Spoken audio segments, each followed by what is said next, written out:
This is the My Author Origin Story tag. I was tagged by Books with Alyssa J way back in November, so this is very much overdue. I have just been crazy with my schedule since November, so I really love all the questions and I'm excited to get started. So the first question is backstory. When and why did you start writing? How old were you and which genres did you begin writing? So the when and why question, I can remember actually thinking about starting writing back probably my freshman year in high school. Before that I was really interested in reading and little stories, but I was very much interested in movies.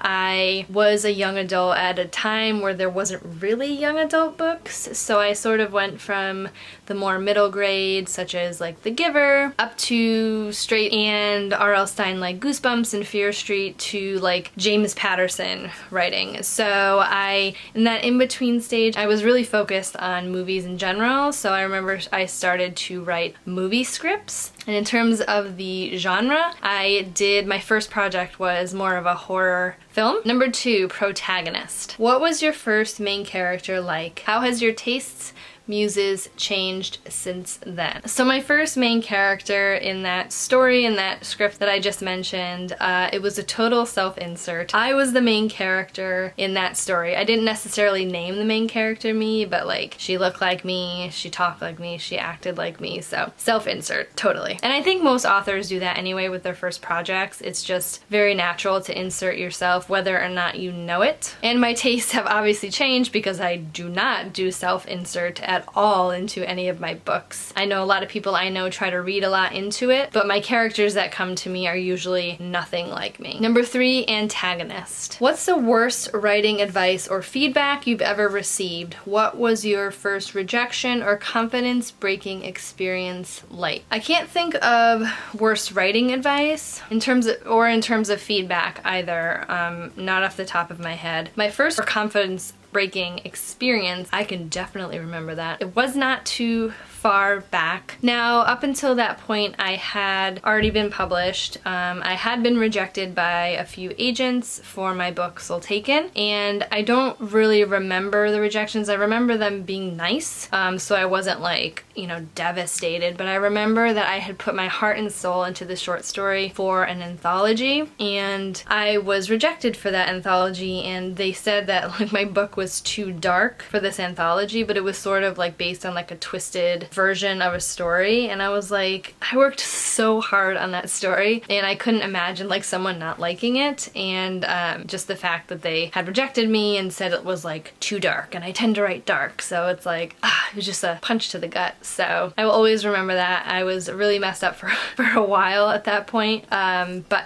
obviously I'm better now. Question number 4, superpower. What part of writing or the writing process do you feel is your greatest strength? Emotion, showing versus telling, drafting, revising, character flaws, etc. I have imposter syndrome, so I think I'm terrible at everything. So yeah. Number 5, kryptonite. What part of writing or the writing process do you feel is your weakest? There we go. An imposter can always tell what their weaknesses are. I feel like my weakness is getting too close to my book, and while that may not necessarily seem like a weakness to a lot of people, I find that when I'm revising, I come to this never-ending loop of self-editing that I cannot see the story. Like, I'm so close to the story that I can't even see like little issues until someone points them out to me, which is why I'm so grateful for my editor, because I don't know if I immerse myself too much in this story. I do feel like to get over this a lot though is that like distancing myself from the story, if I don't pick it up for, a month or so,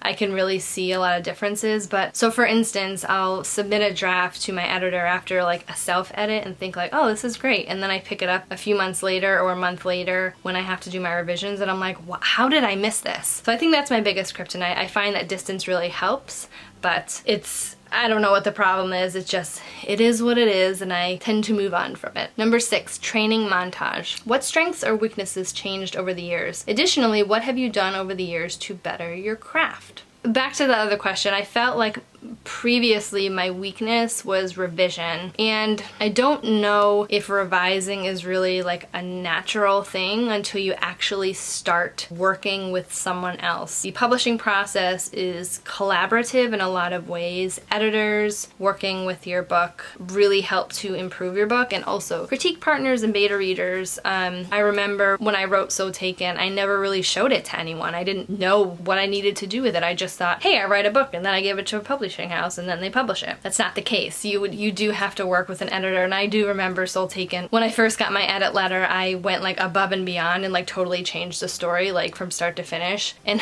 thankfully my editor at the time had a lot of patience and was like, let's try this again and actually only do the things I said in the letter. So that was a while ago. I think I'm better off at it now, and I actually prefer the revising process more than I prefer drafting, which it was flipped initially. I always enjoyed the writing process and not revising, but definitely have changed. And what have I done over the years to better my craft?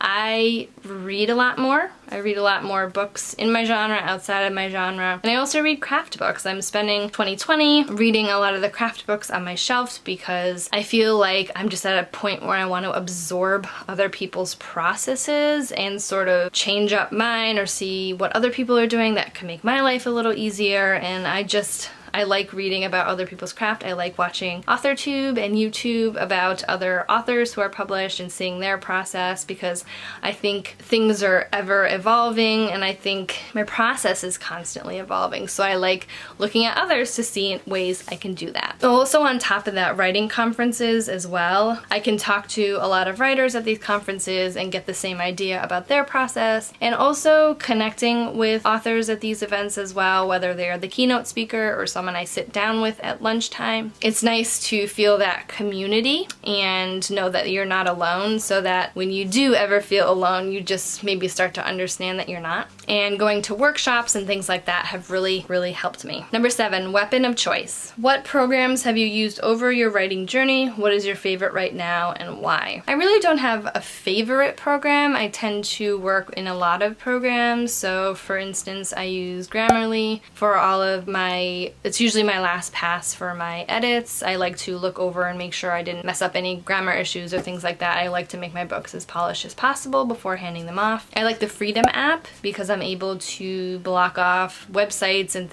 any distractions that I may have when I am writing. Word, obviously, because all of my editor's notes, any track changes come in through Word, so I can't really work in Scrivener, which is my main writing platform, to do my revisions. So I like to work in all of those. I do prefer to draft in Scrivener, and I prefer to revise in Scrivener and Word. Number 8, trusted sidekick. Every Batman has his Robin. What is your favorite companion to cuddle or consume while writing? Has this changed over the years? If so, does it also differ from daytime to nighttime? In terms of consuming anything, I mean, I don't cuddle with anything really unless you're talking about like my robe. I usually am cold all the time, so I wear my robe.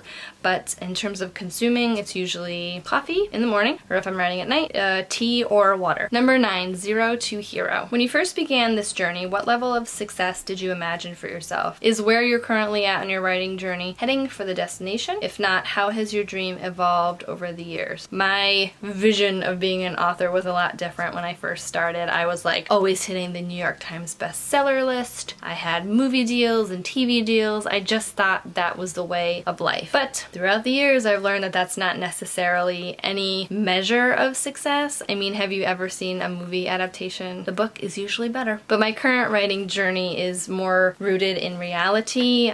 Since the New York Times bestseller list has kind of been blown up on how they're actually calculating these numbers and these books, I have sort of taken that off the list. While I think it's amazing that anyone is on the New York Times bestseller list, go you, you're awesome. It's not really on my bucket list anymore because I know it's really out of my control. And while I would love for my books to become TV shows or movies, again, not really in my control. I love to focus on things that are in my control, which is writing writing more books, getting my books published as best as I possibly can. As I'm grounded in reality, I have been really focusing my journey on getting an agent because I would like to possibly see my books as a television show or movie. While that's not really in my control, I think it's more of a possibility, or at least getting my books out to more readers. If I have an agent sort of with me, I feel like I'm at a point in my process that a business partner like an agent is really important. So that's what I'm focusing on now. And then those dreams will hopefully become reality after that. But if not, I'm okay with it. Number 10, remember my name. Fame. What authors helped you realize your interest or passion for writing? What books helped shape your writing style, genre of choice, or taste? In terms of authors who have helped me realize my dream, I remember when I started on Twitter, I connected with a lot of authors that I love. And I remember specifically Kelly Armstrong and Melissa Marr. Their books were just so fantastic. They were paranormal books, and my first series is paranormal. They're not anything alike, but I remember reading their books, and I think they were working full-time, or I just connected with them on like a personal level, and I felt that I could do the same thing.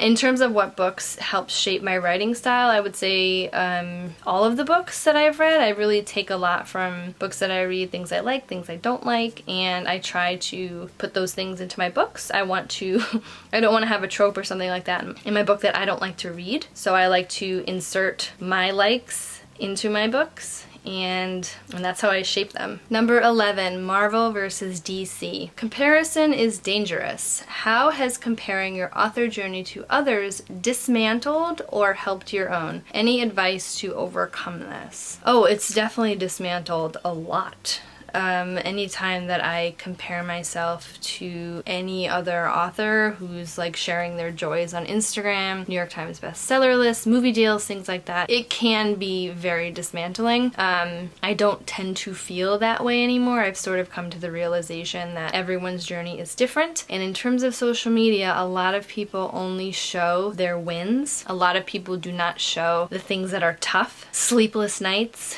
the weeks of waiting to hear back from an agent or a publisher. A lot of people don't talk about this stuff very often. I try to be as transparent as I can here on my channel because the comparison game definitely is dangerous to people's mental health when you just see all of these people winning and you're waiting for that journey. But they don't understand that the writing process is never happy-go-lucky 24/7. 365 days of the year.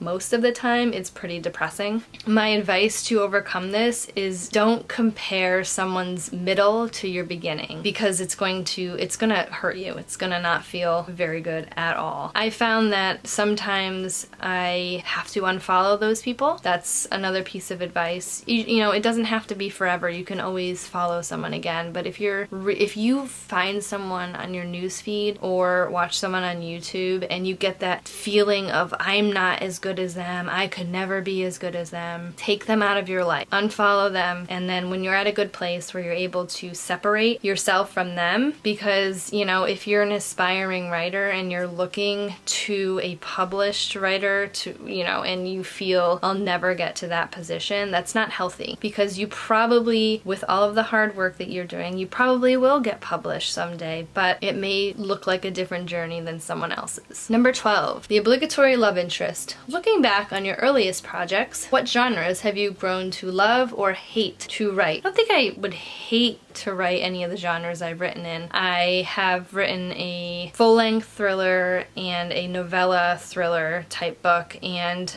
that's where I'm back to in terms of where I want to be. I have written paranormal, I've written romance, I've written women's fiction, fantasy, and contemporary, and while I love all of the books like my babies, for right now, I'm really loving to write another thriller. Number 13, arch nemesis. What are the most common excuses you're given to yourself or outside forces you've overcome that prevented you from writing your story or crush your confidence? I think the only time that things have prevented me from writing have been changes that I cannot control. So for instance, things that I can remember, anytime that my editors have left the publishing house. I remember the first time that it happened, which it happens very often, so it's not anything that no one will ever experience except for me.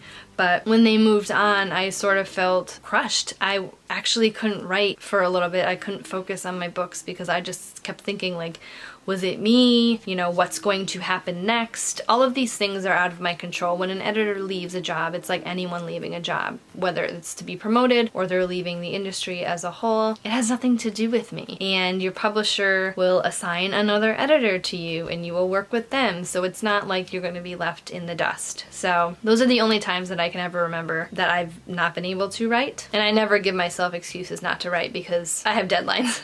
I need to write. Number 14, superhero name. When you began, did you consider using a pen name? If you're using a pen name now, why did you decide to use one? If not, why did you use your real name? When I began, I did think of using a pen name. It wasn't really for any reason. It was just more of my interest on like why people would use pen names. But I ended up just using my name for no reason other than it being easy. I never considered it. And I don't know if I would at this point because I've written different genres and age ranges and I've used the same name. So I don't know if I would ever need to. And the last one, 15, Avengers Assemble. Tag a few of your favorite people to do this tag on their channel. I can't really recall anyone, and I'm so terrible at tagging people. For one thing, there's no way to like actually tag someone unless you like add them on Twitter or something after I post. But if you're interested in doing my author origin story tag, I tag you. Also, if you have done this tag before, let me know in the comments below. I'd like to check your origin story out.